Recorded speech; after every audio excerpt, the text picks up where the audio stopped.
the coaches in my life made a huge impact on my life. And Billy Graham says that a coach will impact more people in a year than most people do in a lifetime. And so I am passionate about being here today to talk about what the best coaches do better. To not only win on the court, we're going to talk about winning on the court because obviously it's a lot more fun to win on the court, but also how to win off the court and what the best coaches do.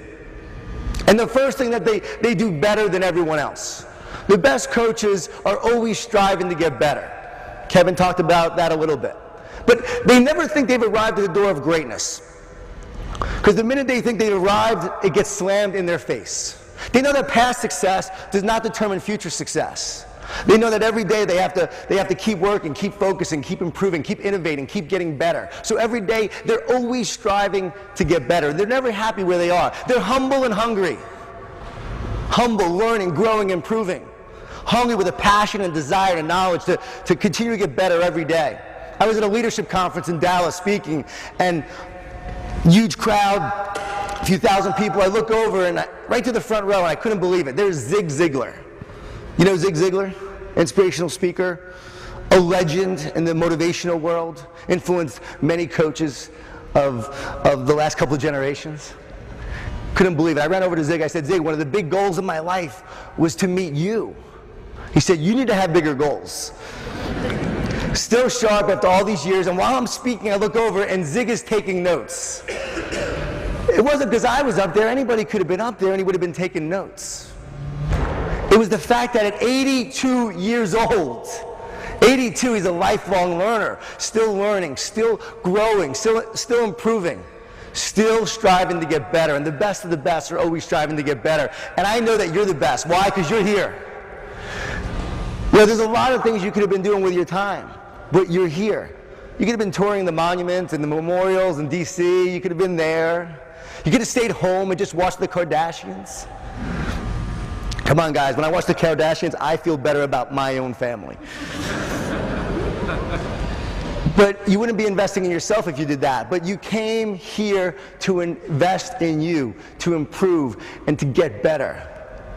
You know, Zig was often asked, hey, Zig, what happens if we spend all this money training people and they leave? And Zig would say, well, what happens if you don't train them and they stay?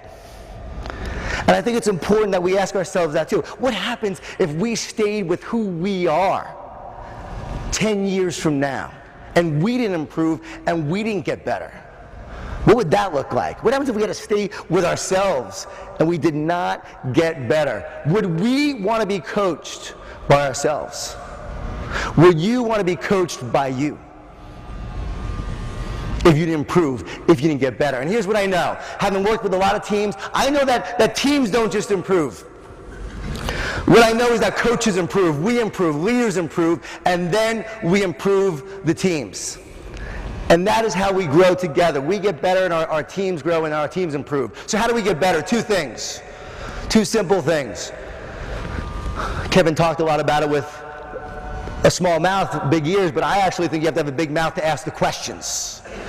You ask a lot of questions to improve and get better. Just ask questions. I spent a day with Sam Presti. I was speaking to the Oklahoma City Thunder organization, and Sam and I just spoke for hours. But I realized in the middle of the conversation, Sam was the one doing all the listening. I was doing the talking. I thought it was a fascinating conversation, actually. I'm just kidding, guys, of course. But all he did was ask one question after another. That's all he did. And at first I thought, doesn't this guy have anything to say? And I realized he was asking me all these questions about culture. And what do I think about this? And what do I think about that? And I realized the guy is a sponge. And that's how he continues to get better. And that's how he approaches his organization. He just continues to learn from everyone he meets. So in the second half of the conversation, I asked a lot of questions. And I learned a lot from him. And everything I share with you, it's not all mine. It's what I've learned working with all these different coaches and a lot of corporate leaders as well. And great military leaders and just great leaders in our world that I've met that I learn from. And then I take what the best practices, find what works, and try to put it in a way that will make an impact in coaches' lives. So ask a lot of questions. And then continue to learn and grow from those questions. And then take action. Will Smith, the famous actor, was asked the secret to his success. He said, "I'm not afraid to die on a treadmill." He said, "You and I get on a treadmill next to each other." He said, "You're getting off first or I die." He said, "It's really that simple. You may be smarter than me, you may be more talented than me, but you will not outwork me. I will not be outworked." And he really believes he's of average talent. He believes the key to his success is that he outworks everyone else. And I love what Kevin McHale said about succeeding at any level in basketball. He said, to be the best, to succeed, you must outwork your talent. And as coaches, we may have a certain level of talent, but the harder we work, the better we will become as a coach. And so we must continue to grow, improve, and strive to get better. The best of the best coaches also create a great culture. That's the second thing I want to share with you today. They create a great culture. And when I think of culture, I think of the root and the fruit of a tree. See, we live in a society, especially we see it in the sports world so much, that focuses on the fruit of the tree, focuses on the outcomes, focuses on the numbers and the wins. We focus so much on the fruit. But what happens if you focus on the fruit and you ignore the root? What happens? Tree dies. And so I have a different philosophy. I believe that to be a successful coach, a successful leader, we must nurture the root and focus on the root, which is our culture. And if we nurture the root and we focus on that root, we will always have a great supply of fruit. You got to go a counterculture to what the world says. The world says fruit to root. No, the most successful people, John Wooden, focused on the root. You know, it took him, 17 years to win his first national championship at UCLA? I know you don't have that much time anymore in the coaching world, but it took a while for those principles to manifest.